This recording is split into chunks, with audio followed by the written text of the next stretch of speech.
जय श्री कृष्ण, राधे राधे। आज हम श्रीमद् भगवद गीता जी के 18वें अध्याय के महात्म का पाठ करेंगे। ओम श्री परमात्मने नमः। श्री पार्वती जी ने कहा, भगवान आपने 17वें अध्याय का महात्म बतलाया, अब 18वें अध्याय के महात्म का वर्णन कीजिए। श्री महादेव जी ने कहा, गिरि नंदिनी चिन्मय आनंद की धारा बहाने वाले 18वें अध्याय के पावन महात्म को, जो वेद से भी उत्तम है, श्रवण करो। यह संपूर्ण शास्त्रों का सर्वस्व, कानों में पड़ा हुआ रसायन के समान तथा संसार के यातना जाल को छिन्न भिन्न करने वाला है।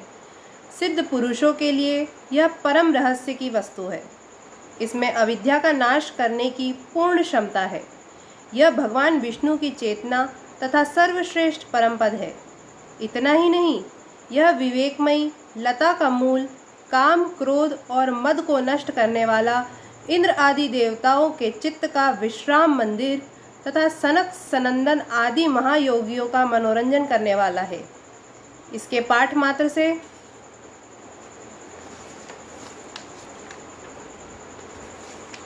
यमदूतों की गर्जना होती है। पार्वती, इससे बढ़कर कोई ऐसा रहस्यमय उपदेश नहीं है जो संतप्त मानवों के त्रिविध ताप को हरने वाला और बड़े बड़े पातकों का नाश करने वाला हो। 18वें अध्याय का लोकोत्तर महात्म्य है। इसके संबंध में जो पवित्र उपाख्यान है, उसे भक्तिपूर्वक सुनो। उसके श्रवण मात्र से जीव समस्त पापों से मुक्त हो जाता है। मेरुगिरी के शिखर पर अमरावती नाम वाली एक रमणीय पुरी है। उसे पूर्व काल में विश्वकर्मा ने बनाया था। उस पुरी में देवताओं द्वारा सेवित इंद्र शची के साथ निवास करते थे। एक दिन वे सुखपूर्वक बैठे हुए थे। इतने में ही उन्होंने देखा कि भगवान विष्णु के दूतों से सेवित एक अन्य पुरुष वहां आ रहा है। इंद्र उस नवागत पुरुष के तेज से तिरस्कृत होकर तुरंत ही अपने मणिमय सिंहासन से मंडप में गिर पड़े।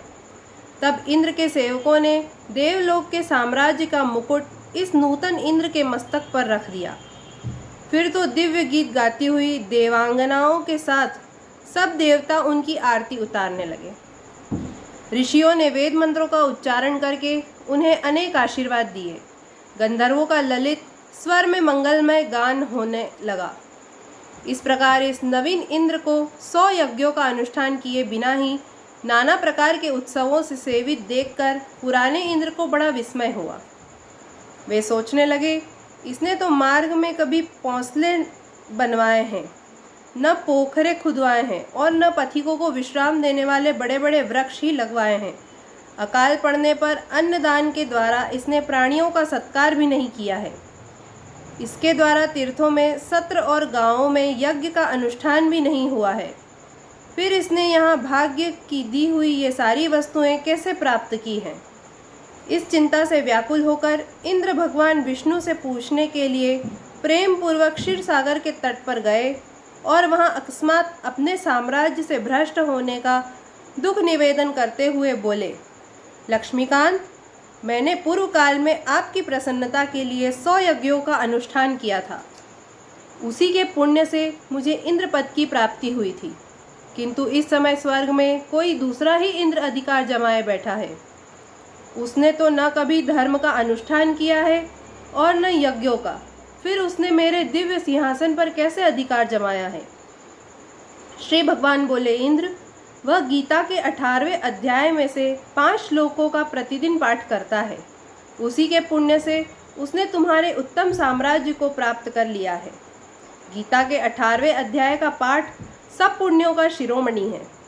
उसी का आश्रय लेकर तुम भी अपने पद पर स्थिर हो सकते हो। भगवान विष्णु के ये वचन सुनकर और उस उत्तम उपाय को जानकर इंद्र ब्राह्मण का वेश बनाए गोदावरी के तट पर गए। वहाँ उन्होंने कालिका ग्राम नामक उत्तम और पवित्र नगर देखा, जहाँ कालका भी मर्दन करने वाले भगवान कालेश्वर विराजमान हैं। वहीं गोदावरी तट पर एक परम धर्मात्मा ब्राह्मण बैठे थे, जो बड़े ही दयालु और वेदों के पारंगत विद्वान थे। वे अपने मन को वश में करके प्रतिदिन गीता के 18वें अध्याय का स्वाध्याय किया करते थे। उन्हें देखकर इंद्र ने बड़ी प्रसन्नता के साथ उनके दोनों चरणों में मस्तक झुकाया और उन्हीं से 18वें अध्याय को पढ़ा। फिर उसी के पुण्य से उन्होंने श्री विष्णु का सायुज्य प्राप्त कर लिया। इंद्र आदि देवताओं का पद बहुत ही छोटा है, यह जानकर वे परम हर्ष के साथ उत्तम वैकुंठ धाम को गए।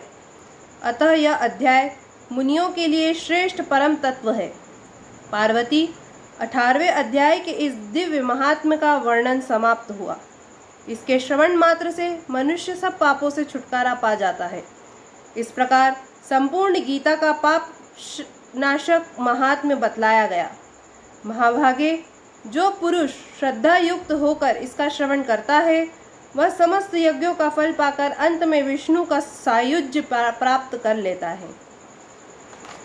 यहाँ पर श्रीमद् भागवत गीता जी के 18वें अध्याय का महात्म्य समाप्त होता है।